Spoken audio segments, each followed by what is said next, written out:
ఎందుకంటే నాకు ఈ శ్రమలు, ఎందుకు నాకు ఈ బాధలు, ఎందుకు నాకు ఈ కష్టాలు, ఎందుకు నాకు ఈ కన్నీళ్ళు అంటే నిన్ను శుద్ధి చేయడానికి, నీకు విధేయత నేర్పించడానికి, నీకు మారు మనసు కలిగించడానికి, నీకు ప్రార్థన నేర్పించడానికి, నీకు పట్టుదల నేర్పించడానికి,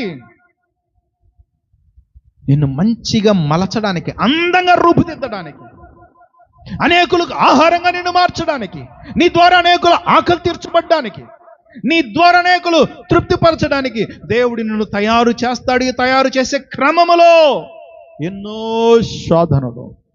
కానీ ఒక్క గింజైన నేల రాలిద్దా? చెరిగేవాడెవడు? నీ దేవుడైన యెహోవా. చేట ఆయన చేతిలో ఉంది, చెరిగేవాడు ఆయన. ఒక్కటి కూడా కింద పోదు. సో శోధనలకి మీరు భయపడకండి, లోకంలో పడకండి.